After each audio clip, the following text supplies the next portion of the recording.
దినాలు ఎలాంటి అంటే ఎలాంటి దినాలు? మనము జాగ్రత్త పడే దినాలు. స్తోత్రం. ఏ దినాలు? జాగ్రత్త పడే దినాలు. చాలా జాగ్రత్తగా ఉండాలి. స్తోత్రం. ప్రియమైనటువంటి దేవుని బిడ్డలారా, వాక్యములో ఏముందంటే, వాక్యములో రాయబడిన మాట ఏమిటంటే, అజాగ్రత్తగా ఉండువాడు చచ్చును. అజాగ్రత్తగా ఉండువాడు చత్తడు. కనుక జాగ్రత్తగా ఉండాలి, జాగ్రత్తగా బోధించాలి, జాగ్రత్తగా మాట్లాడాలి, జాగ్రత్తగా ప్రవర్తించాలి. అన్ని విషయాలలో జాగ్రత్త పడాలి. అజాగ్రత్తగా ఉన్నవాడు, అజాగ్రత్తగా ప్రవర్తించేవాడు, అజాగ్రత్తగా బ్రతికేవాడు, అజాగ్రత్తగా చేసేవాడు చచ్చును. కనుక రాయబడిన మాట చదివితే యెహోషువ 23:11, కాబట్టి మీరు బహు జాగ్రత్త. ఎంత జాగ్రత్త? బహు జాగ్రత్త. స్తోత్రం. ప్రేమించుటలో జాగ్రత్త. ఏంటి? ప్రేమించుటలో జాగ్రత్త ఏంటండి? స్తోత్రం కదా. ప్రేమించుటలో జాగ్రత్త. జాగ్రత్త అవసరమా? చెప్పండి. ప్రేమించుటలో జాగ్రత్త అవసరమా? నేను కొత్త చుట్టంగా మీ ఇంటికి వచ్చానండి. చాలా కాలం తర్వాత పాత చుట్టము కొత్తగా మీ ఇంటికి వచ్చాను. మీరు ఎన్ని విషయాలలో జాగ్రత్త పడతారు? ఇల్లును జాగ్రత్త పరుచుకుంటారు, వస్తువులు జాగ్రత్త పరుచుకుంటారు, ఏదన్నా పెట్టే విషయం జాగ్రత్త పరుచుకుంటారు, ఇంకా మాటలు జాగ్రత్త పడతారు, శానితనములో జాగ్రత్త పడతారు, పరిచర్య చేయటంలో జాగ్రత్త పడతారు, అన్నిట్లలో. కానీ దేవుణ్ణి ప్రేమించుటలో కూడా జాగ్రత్త పడాలి. దేవునికి స్తోత్రం. ఏంటండి దేవుణ్ణి ప్రేమించటంలో ఏమి జాగ్రత్త పడమంటారు? చెప్పండి పాస్టర్ గారు. స్తోత్రం. నేను కూడా దేవుణ్ణి ప్రేమించాలి కదా. దేవుణ్ణి ప్రేమించాలి. ఎట్లా ప్రేమిస్తారు? కనబడితే వాటేసుకోనా, లేకుంటే ముద్దు పెట్టుకోనా? ఎట్లా ప్రేమిస్తారండి? దేవుణ్ణి ప్రేమించే స్థితి కావాలా లేదా మనకు? ఆమె విస్తారముగా ప్రేమించింది కనుక ఆమె విస్తారమైన దోషములు క్షమించబడ్డాయి. ఎట్లా ప్రేమించింది? అత్తరు బుడ్డి తీసుకొచ్చి తలెంటికలు విప్పి కదా కన్నీళ్లతో కాళ్ళు గడుగుతూ ప్రేమించింది. ఈమె విస్తారముగా ప్రేమించింది కనుక విస్తారమైన అది చేయడానికి మనకు ఆజ్ఞ. దేవునికి స్తోత్రం. ప్రేమిస్తే, దేవుని ప్రేమిస్తే అలా ప్రేమించడానికి జాగ్రత్త పడాలి. స్తోత్రం. అలా ప్రేమించడానికి మనం జాగ్రత్త పడాలి. ఏదో మాటేసుకొని ముద్దు పెట్టుకొని ఇంటికి వచ్చాడు, పాత చుట్టం కొత్తగా వచ్చాడు అని మీద పడి తెలిసి పెడితే కాదు ప్రేమించుట. స్తోత్రం కదా. పక్కేశాను పండుకోండి అంటే కాదు ప్రేమించుట. స్తోత్రం. ఇది సల్లీలు ఇస్తే కాదు ప్రేమించుట, ఆహారం పెడితే కాదు ప్రేమించుట. దేవునికి స్తోత్రం. దేవుని ప్రేమించడం అంటే ఏంటి?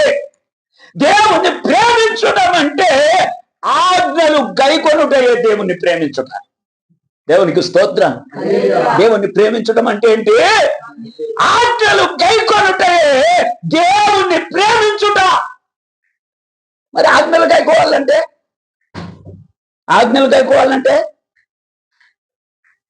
చెప్పండి. ఆజ్ఞలు గైకోవాలంటే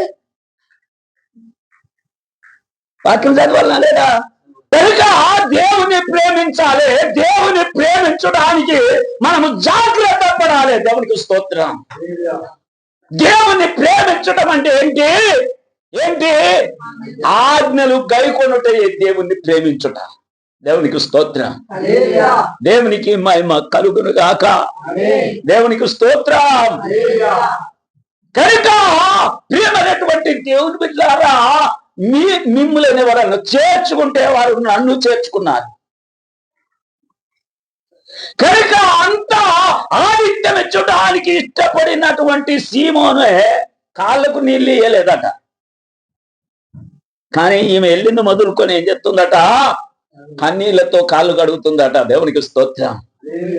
విస్తారముగా ప్రేమించాది గనుక విస్తారమైన పాపములు క్షమించబడ్డాయి. ప్రేమించుటలో, దేవుని ప్రేమించుటలో జాగ్రత్త పడాలి. దేవునికి స్తోత్రం. దేవుని ప్రేమించు వారికి విజయం, దేవుని ప్రేమించు వారికి గెలుపు, దేవుని ప్రేమించే వారికి సఫలత. స్తోత్రం. దేవునికి మహిమ కలుగును గాక. కనుక అంగాలమ్మ ఒకటే హల్లెలూయా అన్నది. ఇంకా మిగతా వారికి ఇది పట్టదో ఏమో, సాధ్యం కాదో ఏమో. మరి దేవునికి స్తోత్రం. దేవుని ప్రేమించడానికి బహు జాగ్రత్త. దేవునికి స్తోత్రం. దేవునికి మహిమ కలుగును గాక. అంటే ఆజ్ఞలు పాటించుట బహు జాగ్రత్త. దేవునికి స్తోత్రం. మన బ్రతుకులో వాక్యము నెరవేర్చడానికి బహు జాగ్రత్త. దేవునికి స్తోత్రం. అజాగ్రత్తగా ఉండేవాడు ఏమైతాడు? చచ్చును. దేవుని ప్రేమించడంలో అజాగ్రత్తగా ఉండద్దు. దేవునికి స్తోత్రం. దేవుని ఆజ్ఞలు పాటించడంలో అజాగ్రత్తగా ఉండద్దు. ప్రసంగాలు దంచి కొట్టుడు కాదు.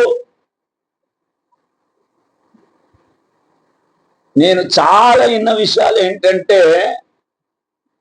దునియాలో ఏది జరుగుతుంది అదే ప్రసంగం అవుతుంది.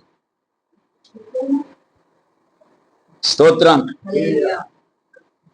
కాదండి, దేవుడు నీకేం ఇస్తున్నాడు? దేవునికి స్తోత్రం. దేవుడు నీకేం చెప్తున్నాడు? దేవుడు నిన్ను ఎలా సిద్ధపడుతున్నాడు? దేవుడు నిన్ను ఎలా ప్రేరేపిస్తున్నాడు? అదే పరిశుద్ధాత్మ దేవుని నడిపింపు. దేవునికి స్తోత్రం. దేవుని ప్రేమించడానికి ఏం చేయాలి? బహు జాగ్రత్త. దేవునికి స్తోత్రం. ఆజ్ఞలు పాటించడానికి బహు జాగ్రత్త. ఈ సేవకుడు చెప్తూ పోతుంటాడు, కొందరు లెక్క చేయకుంటే వెళ్ళిపోతుంటారు. దానంత మూర్ఖత ఇంకోటి లేదు. ఇప్పుడు చెప్పింది రాత్తమారాయమా స్కూల్కి పోతే నా ఇష్టం వచ్చింది రాసుకుంటా అనుకుంటావా?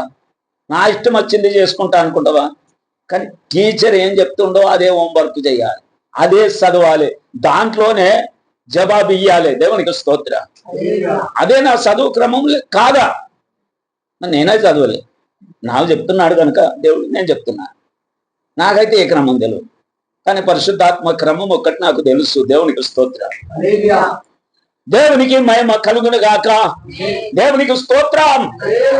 ప్రియమైనటువంటి దేవుని బిడ్డలారా, దేవుని ప్రేమించుటలో బహు జాగ్రత్త పడాలి. ఆయన ఆజ్ఞలు పాటించుటలో జాగ్రత్త పడాలి.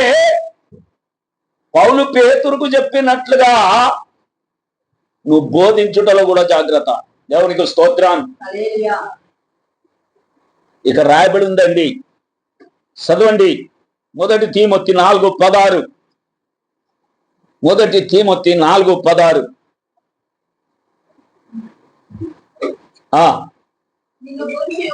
నిన్ను గూర్చియో నీ బోధను గూర్చియో జాగ్రత్త కలిగుండు.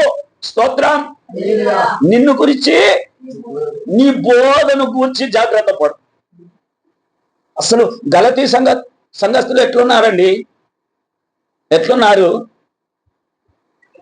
భక్తి కనబర్చినట్లుగానే ఉంటారు, సంఘానికి వచ్చేవారుగానే ఉంటారు, దేవుణ్ణి ఆరాధించేవారుగానే ఉంటారు. ఎట్లా ఉంటారంటే త్వరగా తిరిగిపోయేవారుగా ఉంటారు. స్తోత్రం. అందుకనే గలతీలో రాస్తాడు 1వ అధ్యాయంలో, మీరు ఇంత త్వరగా తిరిగిపోవట నాకు ఆశ్చర్యం కలుగుతుంది. కనుక దేవుని బిడ్డలారా, దేవునికి మహిమ కలుగును గాక. దేవునికి స్తోత్రం. బోధించుటలో జాగ్రత్త. ఆయన బోధలో తప్పులు పట్టుకోవాలని చాలా ప్రయత్నం చేశారట, చాలా ప్రయత్నం చేశారట. కానీ యేసయ్య బోధలో తప్పు కనపడ్డదా? దేవునికి స్తోత్రం. మన బోధలో విమర్శించచ్చునా? ఎవరిని విమర్శించకూడదు. వాక్యం ఏమి చెప్తుంది? మనల్ని మనమే విమర్శించుకోవాలి. దేవునికి స్తోత్రం. మనల్ని మనమే విమర్శించుకోవాలి. మనం మన నాలుకే నోరు జారిందండి, నాలుగే మాట జారింది, దాన్ని తిట్టాలి. దేవునికి స్తోత్రం. ఏయ్ నాలుగే, నీకు భయం లేదా? ఈ సెల్ ఫోన్ లో చూడాలని చూస్తే ఏయ్ కళ్ళు, మీకు భయం లేదా?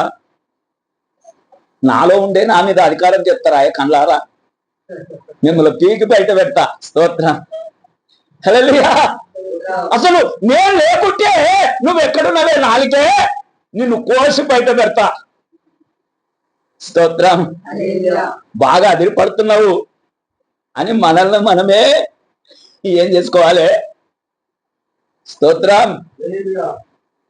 విమర్శించుకోవాలి. ఇతరులను విమర్శించే మనము అసలు మనం ఎట్లున్నాము? దేవునికి స్తోత్రం. దేవునికి మహిమ కలుగును గాక. ఎక్కువ మాటకారులు ఎవరు ఉంటారు చెప్పండి? ఎక్కువ మాటకారుతనం గలవారు ఎవరు చెప్పరా? ఎక్కువ మాటకారుతనం గలవారు ఎవరు చెప్పండి? ఎవరి కంట్రోల్లో లేని వారు, ఎవరికి భయపడని వారు. స్తోత్రం కదా. కనుక ఇది ఎవరికి భయపడదు? నాలుక. దేనికి భయపడతారు తెలుసా? దేని కంట్రోల్లో ఉంటుంది తెలుసా? మూతికి సిక్కం పెడితే కంట్రోల్లో ఉంటుంది. స్తోత్రం. అందుకనే ఇది ఆగది, ఇది చాలా భయంకరమైనది అన్నట్టుగా దావీదు జేబులో ఎప్పుడు సిక్కం ఉండేదట. స్తోత్రం. దావీదు జేబులో ఎప్పుడు సిక్కం ఉండేదట. దుష్టులు ఉన్న కాడ ఏం చేసేవాడట? నా నాలుకకు సిక్కం పెట్టాను అంటే నాలుకకు దొరికిచ్చేవాడు. దేవునికి స్తోత్రం. హల్లెలూయా. దేవుని బిడ్డలారా, దేవునికి మహిమ కలుగును గాక. నేను ఎందుకు చెప్తున్నానంటే, ఇతరులను విమర్శించేటప్పుడు మనము జాగ్రత్త పడాలి. ఇతరులకు బోధించేటప్పుడు జాగ్రత్త పడాలి. కొందరైతే ఎలా ఉంటారంటే, వారి కంట్లో దూలం పెట్టుకుంటారు, ఇతర కంట్లో నలుసు దిస్తారు. మన కంట్లో దూలం తీసేసుకుంటే ఇతరుల కంట్లో నలుసు తీసడానికి తేటగా కనబడుతుంది. దేవునికి స్తోత్రం. అందుకనే ఈ కళ్ళద్దాలు పెట్టుకున్న వాళ్ళు ఆపరేషన్ చేయొద్దు. కళ్ళద్దాలు లేని వాళ్ళు ఆపరేషన్ చేయాలి. ఆమేన్. ఈ కళ్ళద్దాలు ఏం చూస్తారో ఏమో, ఎక్కడ తేడా అయినా సరిగ్గా కనబడలేదు అని తప్పించుకోవడానికి కూడా అవకాశం ఉంటుంది.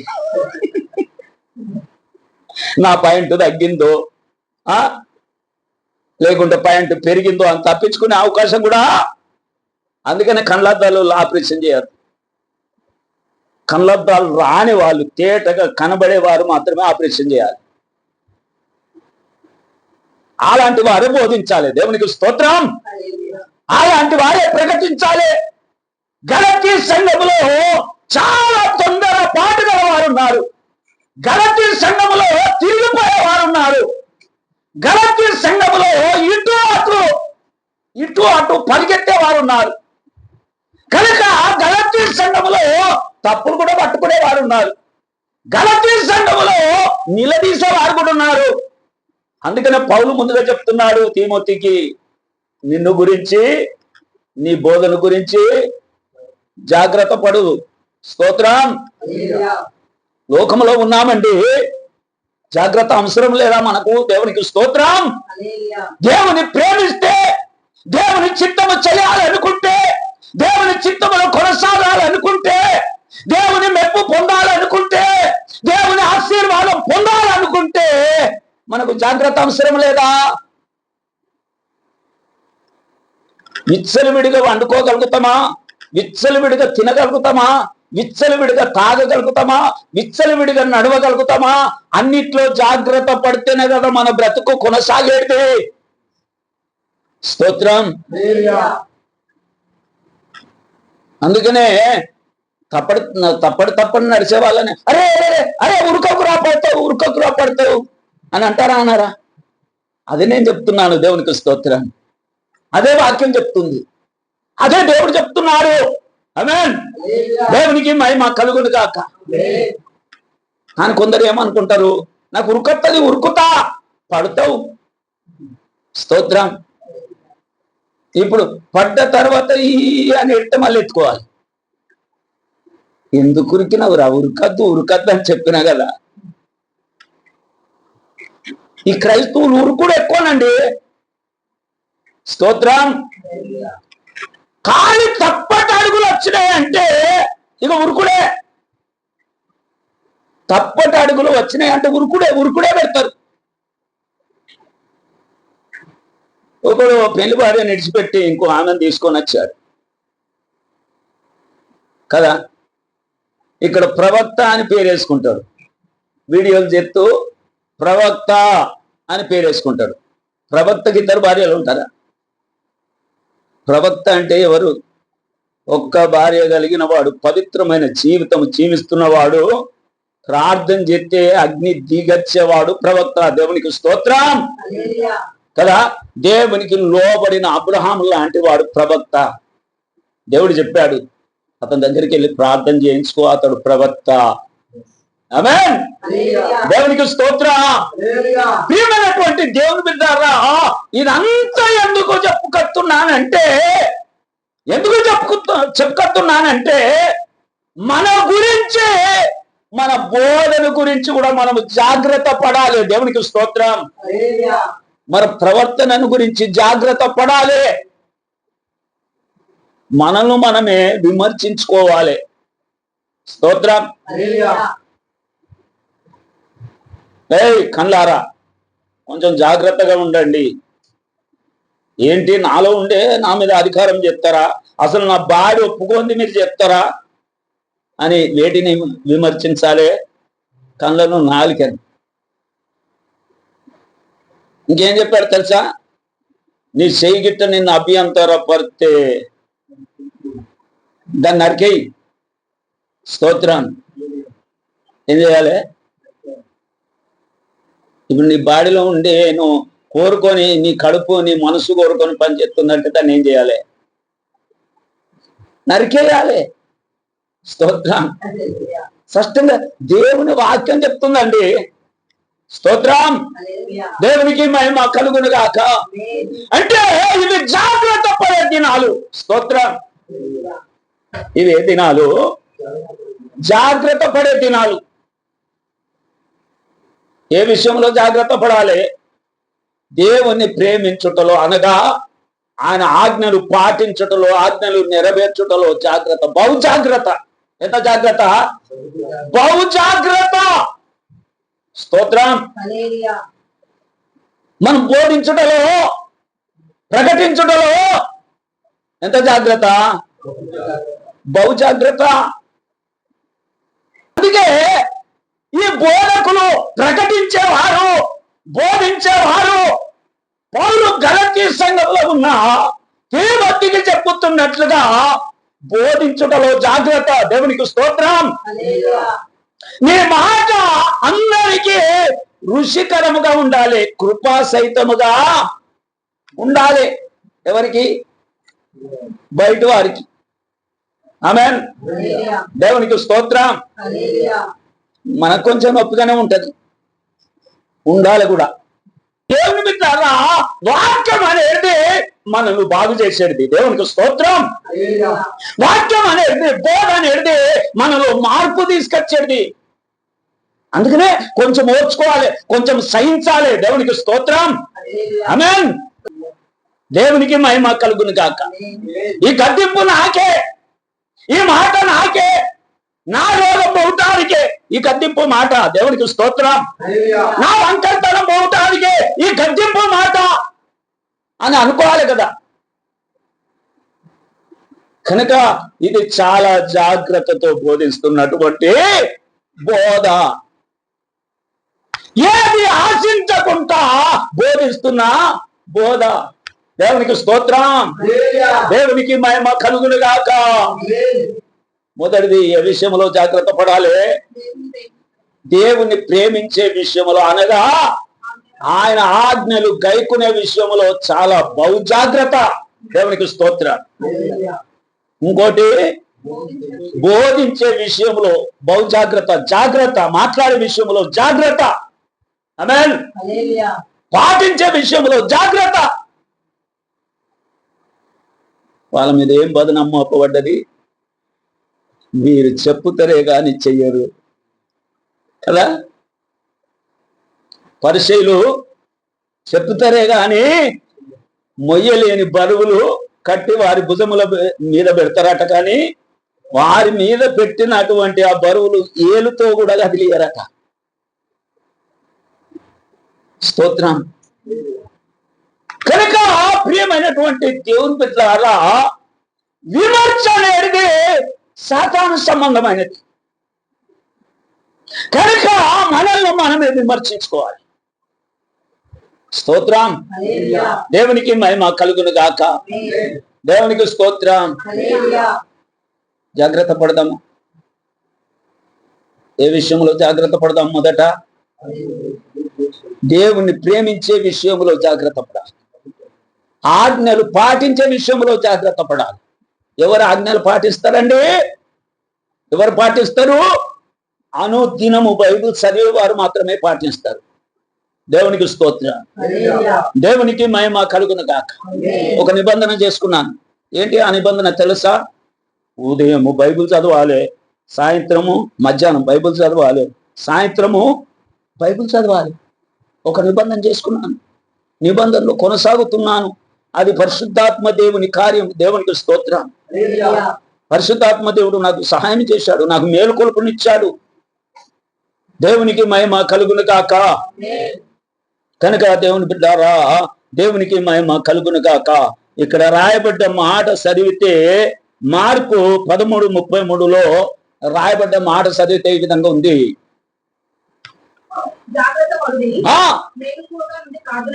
చూడండి, జాగ్రత్త పడండి, జాగ్రత్త పడండి, మెలకువ ఉండి. అసలు దేవుని భయం ఉంటే నిద్ర వస్తుందండి. దేవుని భయం పక్క పెడదాం. అసలు ఏదన్నా భయం ఉంటే నిద్ర వస్తుందా? ఏ భయం ఉన్నా అసలు నిద్ర రాదండి.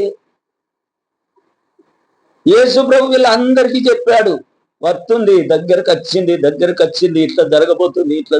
అయ్యో దేవా, యేసయ్యా, నువ్వు పోతే ఎట్లయ్యా, మాకు చేపలు ఎట్లా, మాకు రొట్టెలు ఎట్లనయ్యా అన్న భయం ఉందా వీళ్ళకు? ఇది జరిగితే ఆయనకే జరుగుతుంది కదా అనుకు మంచిగా నిద్ర వచ్చేది. దేవునికి స్తోత్రం. దేవునికి మహిమ కలుగును గాక. నేను భయపడ్డాన్ని రోజులు అసలు నిద్ర రాలేదండి. ఓ అమ్మో, ఇది ఎంతకాలం అసలు నిద్ర రాలే. కానీ ఎప్పుడైతే ఏ జరిగితే అదే జరుగును గాక, నా దేవుని చిత్తమే జరుగును గాక అని ఎప్పుడైతే అనుకున్నానో మంచిగా నిద్ర పడుతుంది. దేవునికి స్తోత్రం. నా నిద్ర ఏంటి తెలుసా? ఇట్లా పండుకోగానే ఆ వాచ్ నిమిషం ఇట్లా తిరుగుతుందో తిరగదో అంతే. దేవునికి మహిమ కలుగును గాక. కొందరికి నిద్రనే రాదు. ఇప్పుడు దినమంతా ఆలోచించరు, పండుకున్నాక ఆలోచిస్తారు. ఎట్లా చేయాలి, ఏం చేయాలి, ఎట్లా చేయాలి, ఏం చేయాలి, ఎట్లా తప్పించుకోవాలి, ఎట్లా సంపాదించాలి, ఎట్లా ఖర్చు పెట్టాలి, వచ్చినాయి కదా 20,000 లక్ష రూపాయలు ఉన్నాయి కదా, రేపు ఏం చేయాలి, రేపు ఎవరికి ఇవ్వాలి, ఎట్లా చేయాలి, పండుకున్నాక ఆలోచిస్తారు. స్తోత్రం. యేసు రక్తమే. కూర్చొని ఆలోచించుకోవచ్చు కదా. దేవునికి స్తోత్రం కదా. అసలు భార్య భర్తలు కూర్చొని మాట్లాడద్దా? 1 లక్ష రూపాయలు వచ్చినాయంటే ఎట్లా చేద్దాం, ఎవరికి కడదాం, ఎట్లా దించుదాం, బియ్యం ఎన్ని తెద్దాం, పప్పు ఎంత తెద్దాం, ఉప్పు ఎంత తెద్దాం, డీమార్ట్కి ఎంత తీసుకెళ్దాం, మాట్లాడుకోవాలన్నా లేదా? మాట్లాడుకోరు. వా తయారుగా, యాడికైతే నీకేంది, తయారు రమ్మన్నా నాలేదు అని యాడికి చెప్పవు. నాకు చెప్పిన మాట, ₹1,00,000 వచ్చినాయి కనుక ఉరుకులాడుతున్నావా, ఏమి ఎక్కువ మాట్లాడుతున్నావు, నువ్వు సంపాదించినావా, నడుమన్నా కదా నడువు. ఇదానండి ఐక్యత. స్తోత్రం. ఐక్యత ఎట్లుండాలి, ఎట్లా ఖర్చు పెడదాం. ఆమేన్. దేవునికి స్తోత్రం. దేవునికి మహిమ కలుగును గాక. ఇదే మెలకువ జీవితం గల వారి ఐక్యత. స్తోత్రం. వచ్చాడు, వచ్చి చూస్తే గుర్రు కొడుతుర్రండి. స్తోత్రం. గుర్రు కొడుతుర్రు. లేవండి, ఇది పండుకునే గడియన. అయ్యో మేము పండుకున్నామా, అరే సరే అటెండ్ చేసి సరే దేవునికి స్తోత్రం. పండుకునే గడియ కాదు, కొంచెం మెలకువండి ప్రార్థన. సరే సరే మళ్ళా పోయింది గెచ్చమానే తోటకు మళ్ళా పోయింది. అటు మర్రిండో లేదో ఇటు పడిపోయి. స్తోత్రం. అటు మర్రిండో లేదో యేసు ప్రభు, ఇటు మళ్ళా పడిపోయారు, మళ్ళా గురు కొడుతూ మళ్ళా వండుకుంటారు. నిద్ర అంటే పికర్ లేని నిద్ర. స్తోత్రం. మన పికర్ ఉండదు కదా, అన్ని బాగున్నాయి అంటే పికర్ ఉండదు, అస్సలు పికర్ ఉండదు. అందుకనే యేసు ప్రభుకు తెలుసు, దేవునికి తెలుసు, వీళ్ళు పికర్ లేని వారుగా ఉంటారు గనక ఎక్కడో ఒక దగ్గర పుల్ల పెట్టాలి వీరికి. స్తోత్రం. ఆయన బాగా తెలుసు. ఇప్పుడు పౌలుకు అనుగ్రహించిన ప్రత్యేకతలు ఎన్నో, అన్ని తెలుసు ప్రభుకు. ఈయన్ని ఇడిచిపెట్టామంటే ఇక రెచ్చిపోతాడు అనుకొని ముళ్ళు పెట్టాడట. అది కదిలితే పడుతుంది, మెదిలితే పడుతుంది, పండుకుంటే పడుతుంది, ఎక్కడికి వెళ్ళినా బలం పడుతూనే ఉంది. నొప్పి నొప్పి నొప్పి. అన్ని బాగానే ఉన్నాయి ప్రభు, నడిపింపు బాగానే ఉంది, సువార్త బాగానే సాగుతుంది. ఏ ఇంటికి పోతే ఆ ఇంటికాడ రవింట్లో దొరికినట్టుగా ఆహారం బాగానే దొరుకుతుంది. స్తోత్రం. ఈ ఆడ చర్చ్ ఉండగా ఎప్పుడోసారి పిలిచేవారు. ఇక ఈయనే జరుగుతుందంటే ఎట్లా అయిపోయిందంటే మెడకు పడ్డ పాము కర్మకి అన్నట్టుగా అయిపోయింది. దేవునికి స్తోత్రం. ఇలాగోసారి సిగ్గు అనిపిస్తుంది, వెళ్ళిపోదాం అనిపిస్తుంది. ఆ వంటలు అంకులు ఆగు. దేవునికి స్తోత్రం. కనుక దేవుని బిడ్డలారా కొన్ని విషయాలలో జాగ్రత్త. దేవునికి స్తోత్రం. దేవునికి మహిమ కలుగును గాక. కొన్ని విషయాలే కాదు, అన్ని విషయాలలో జాగ్రత్త పడితే ఏమా. దేవునికి స్తోత్రం. కాదండి, పండుకోగానే కాలు మీద కాలు వేసుకొని విచారిస్తూ అది ఇది పొట్టు దుమ్ము ధూళి జ్ఞాపకం చేసుకోకుండా జర నిద్ర వచ్చేదాక వాక్యం చదువుకుంటే ఏమా.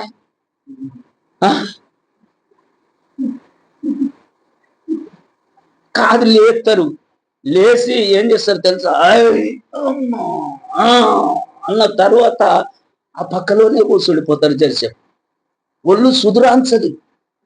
కళ్ళ మీద నిద్రపోయినా కానీ ఒళ్ళు నిద్ర పోదు. అనే కూర్చొని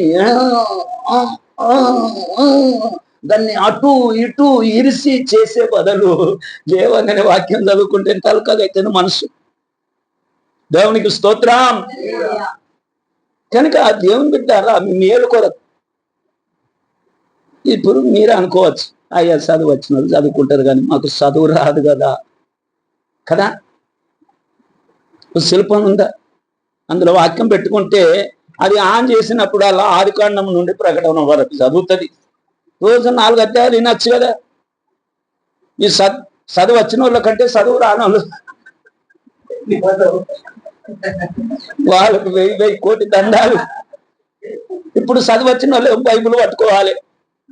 చదువు వచ్చిన వాళ్ళు పడుకునేటప్పుడు చదవాలి, లేచేటప్పుడు చదవాలి, మధ్యాహ్నం. ఈ చదువు రాళ్ళు ఆన్ చేసేదంటే అదే చదవబట్టి ఇప్పుడు వాళ్ళక మేలు మనక. దేవునికి స్తోత్రం. అది కూడా చేయరండి. ఇక్కడ అదే సోమర్తనం జరిగింది. ఆయనకేమో సంభవించబోయే దాన్ని బట్టి గెచ్చమైన తోటకి వెళ్ళి ప్రార్థన చేస్తున్నాడు, వీళ్ళు పండుకుంటున్నారు, మంచిగా పండుకుంటున్నారు. అందుకనే మనం మెలకువగా ఉండి ప్రార్థన చేయటంలో జాగ్రత్త పడాలి. మూడవది, దేవునికి స్తోత్రం కదా, జాగ్రత్త పడాలి. తినంగానే పండుకోకూడదు. కనుక కొన్ని విషయాలలో జాగ్రత్త పడితేనే కానీ మన ఆత్మీయ జీవితం ముందుకు సాగలేదు, మన వ్యక్తిగత జీవితం ముందుకు సాగలేదు, మన కుటుంబం కూడా ముందుకు సాగదు, మన సేవ సంఘం పరిచర్య కూడా ముందుకు సాగదు. కనుక మనం 3 విషయాలలో జాగ్రత్త పడదాం. ఆమేన్. ఆయన ప్రేమించడంలో బహు జాగ్రత్త, ఇంకా బోధించడంలో బహు జాగ్రత్త, ప్రార్థన మెలకువ జీవితంలో బహు జాగ్రత్త. దేవునికి స్తోత్రం. మనం అందరం మోకరించుదాం. ఈ జాగ్రత్త బ్రతుకును దేవుడు మనకు అనుగ్రహించును గాక.